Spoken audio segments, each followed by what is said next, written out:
အဲ့ရဲ့ body လေးအဖောင်းလေးကိုထုတ်ယူသွားပြီဆိုတော့တွဲပြီးတော့ချုပ်ပါမယ်နော်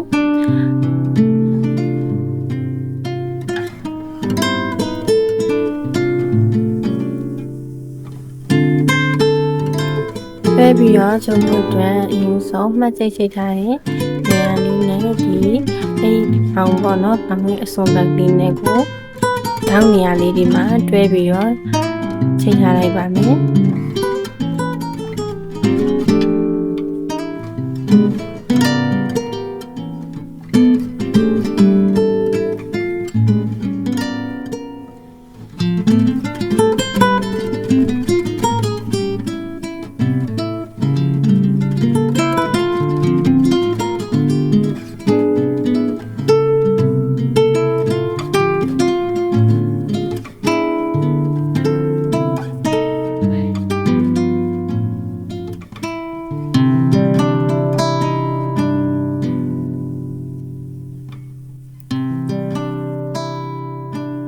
ပြီးရင်အလဲတက်ကိုလည်းပဲ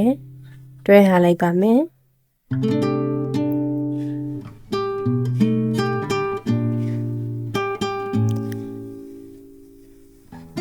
ပြီးလို့ရှိရင်ဒီအိမ်ရဲ့အထိဆုံးနားကနေပြီးတော့မင်းတို့မတက်ရှိထားတဲ့နေရာလေးမှာတွဲထားလိုက်ပါမယ်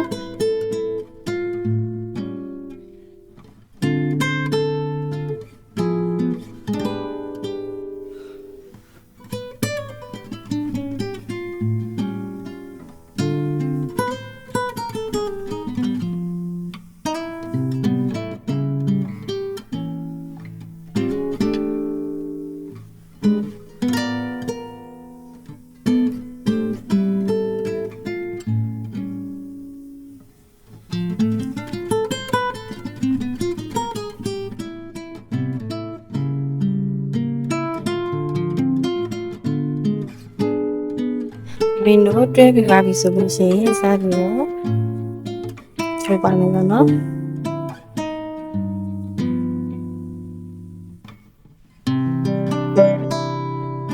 ဒီဥဆောင်ချုပ်ဖို့အတွက်ဆိုလို့ရှိရင်ဒီ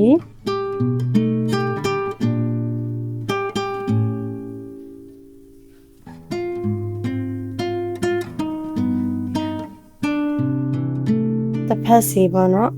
နှစ်ဖက်စီအပေါ်ဆုံးနေရာလေးကိုအပေါ်ဆုံးဖုံးမီးရဲ့အပေါ်ဆုံးချမ်းကိုကော်မယ်ပြီးရင်ဟိုဘက်ကအပေါ်ဆုံးချမ်းကိုကော်သွားမယ်ပေါ့နော်နှစ်ဖက်စလုံးကဖုံးမီးရဲ့အပေါ်ချမ်းကိုပဲကော်ပြီးတော့ချုပ်သွားမယ်နော်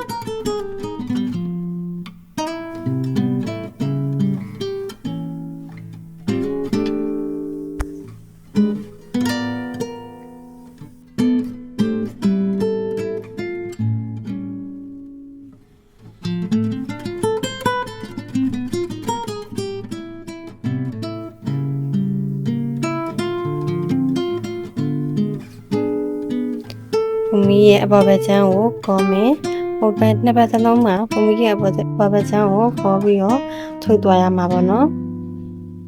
အဲ့လိုမျိုးပပတ်လဲချုပ်လာခဲ့ပြရပါမယ်နော်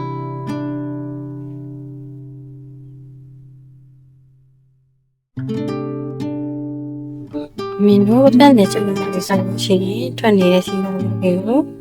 အနားသိမ့်ပါမယ်နော်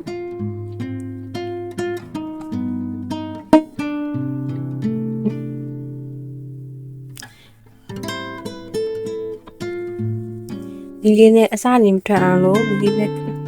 တင်လိုက်ပါမယ်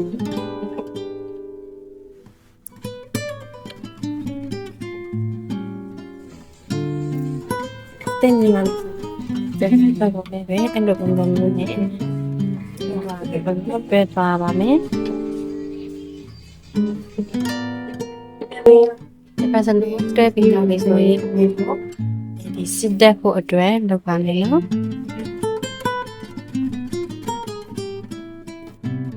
ကော့ချက်ကိုအင်းဆုံးကော့ချက်နဲ့ပါမယ်ကော့ချက်ကငါးပေါက်ပေါ့နော်ဒီဘက်ငါးပေါက်ညှပ်ပါမယ်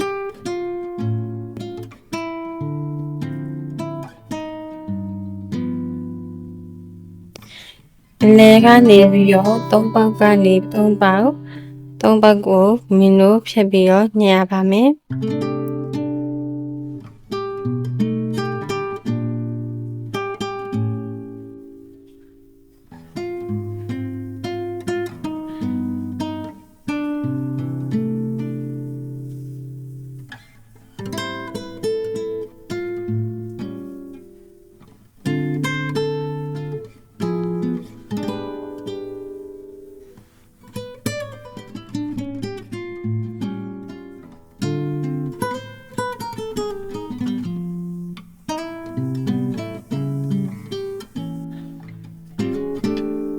မင်းတို့ဘက်ကတဒန်းထားပြီးပေါ့နော်တဒန်းထားပြီးတော့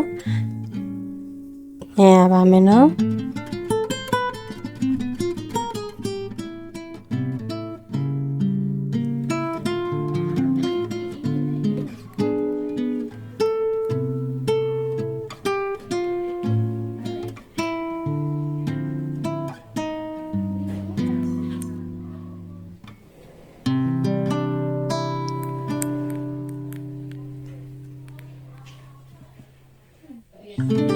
မင်းတို့ညှက်ပြရပြီဆိုလို့ရှိရင်ဒီအပေါက်ထဲမှာလိုက်ပြီးတော့တိုင်တော်လေးတွေထိုးပါမယ်နော်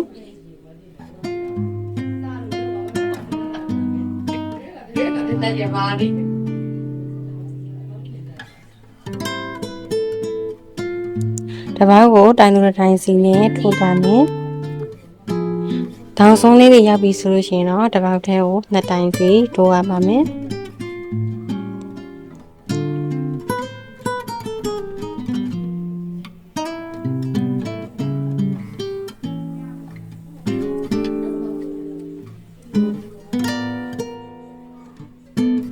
အဲ့လိုမျိုးမင်းတို့အပတ်လည်းချထိုးတဲ့နေရာရောက်တဲ့အထိထိုးလာခဲ့ပေးရပါမယ်နော်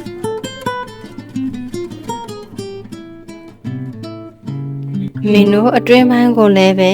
အဲ့လိုမျိုးဆောနာကထိုးတဲ့တိုင်းပဲထိုးရပါမယ်နော်တပောက်ကိုတိုင်လိုတိုင်းစီနဲ့ပတ်လည်းထိုးသွားရပါမယ်နော်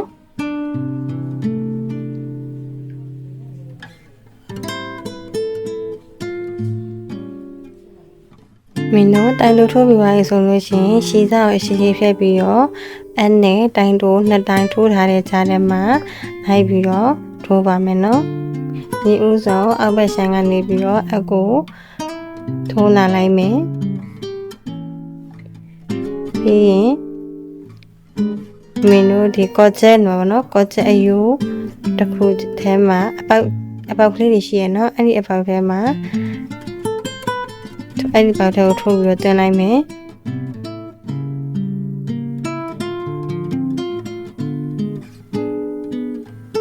ပြီးရင်တခါထိုးလာလိုက်မယ်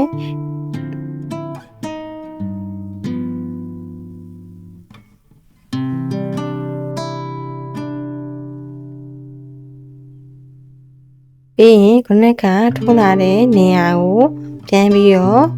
ထိုးလာခဲ့ရပါမယ်နော်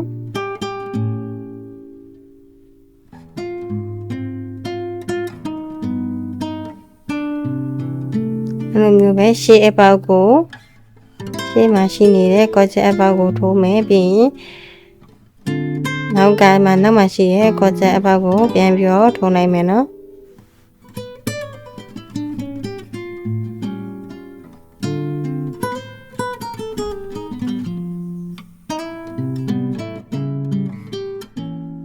အဲ့လိုမျိုးကိုပတ်နဲ့ထိုးလာခဲ့ပေးရပါမယ်နော်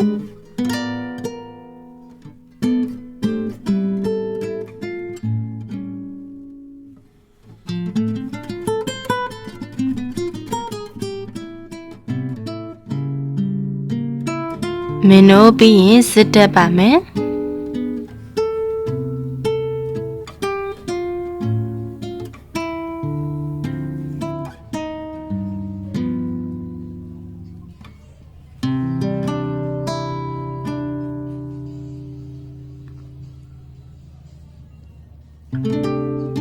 ဒီလေးတွေကိုဒီဦးဆောင်ညက်ကလေးလေးနဲ့ထိန်းထားလိုက်မယ်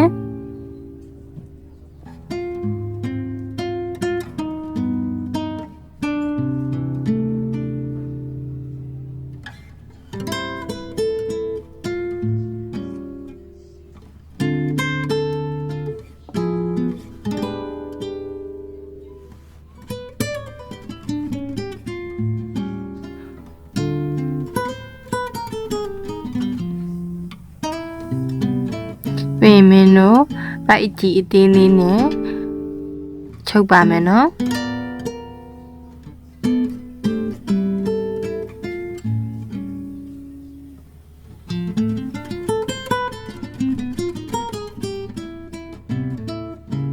နှမျိုးကိုမင်းတို့လိုက်ပြီးတော့ချုပ်သွားရပါမယ်နော်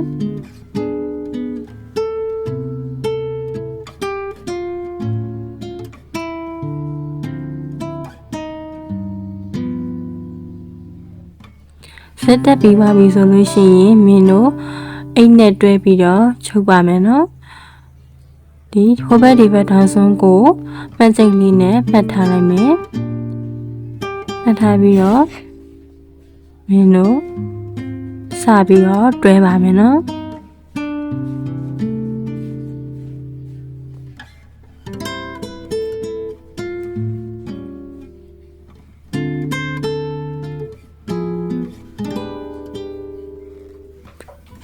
ဒီဥဆုံးဒီ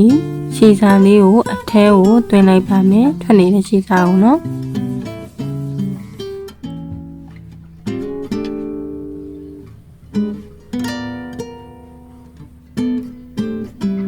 မင်းတို့အပေါ်ကဘုံမီရဲ့အပေါ်ဘက်ဆန်းတွေကိုပဲချုပ်သွားမယ်နော်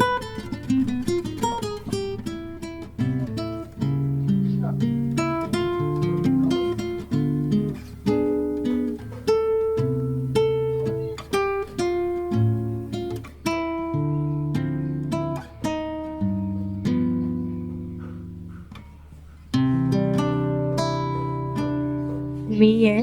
အပေါ်ဘက်ဆန်းတွေကိုပဲချုပ်သွားပါမယ်အဲ့လိုမျိုးကိုပတ်ပတ်လဲချုပ်လာခဲ့ပေးရပါမယ်နော်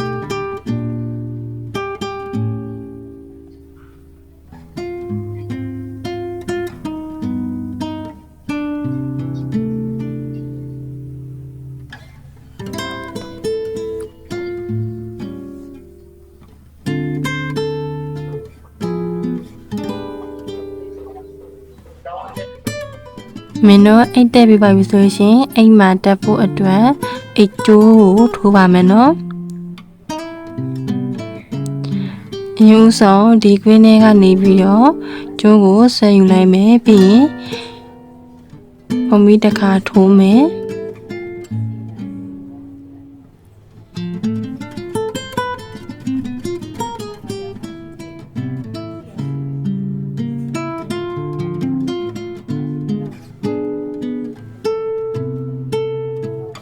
ပြီးရင်မိမိတို့တိုင်တိုးလေးတွေထိုးထားမယ်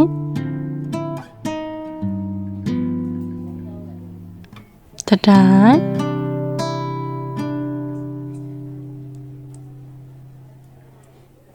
နှစ်တိုင်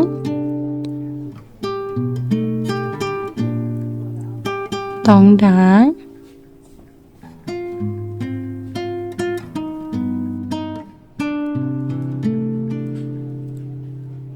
လေးတိုင်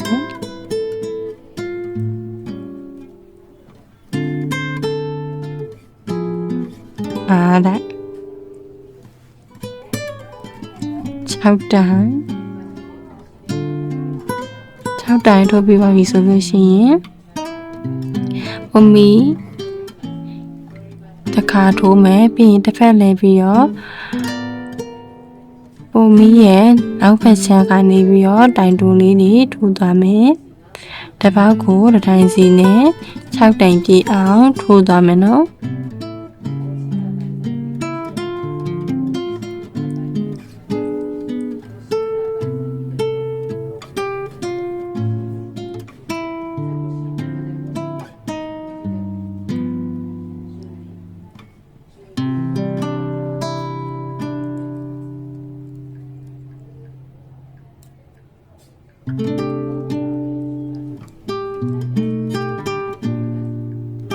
ပြီးရင်ဖမီးတစ်ခါထိုးမယ်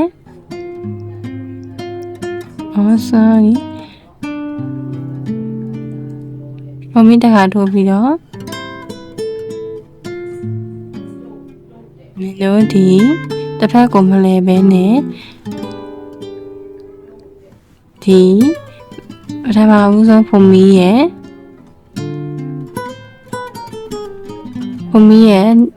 ရှေ့ဘက်ဆန်ရဲ့ပြီးရင်နောက်တဲ့တန်းကကျန်နေတဲ့ဖုန်ပီအချမ်းရဲ့ကိုတခါတည်းဆွဲပြီးတော့တိုင်တိုးလေးထိုးပါမယ်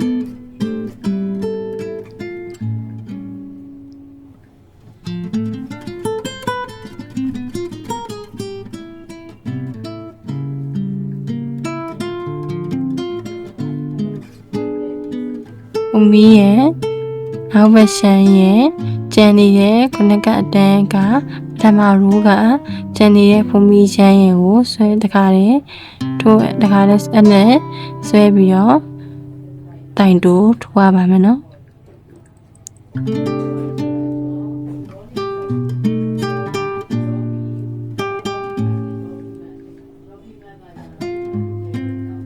ဒီမင်းတို့ဖုံမီတစ်ချက်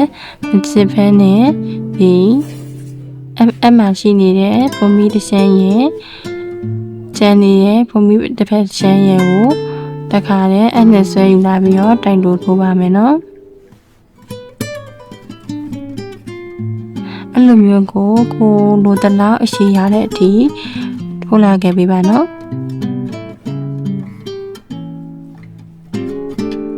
အောင်လုံးဝစစ်စံကောင်းတဲ့ဆယ်ရီရှိုးတဲ့ပတ်လေးရပါပြီနော်မိရဲ့ဗီဒီယိုလေးကိုလိုက်ပြီးကြည့်ရှုပေးကြတယ်ကြချင်းစီအားလုံးကိုကျေးဇူးတင်ရှိပါတယ်နော်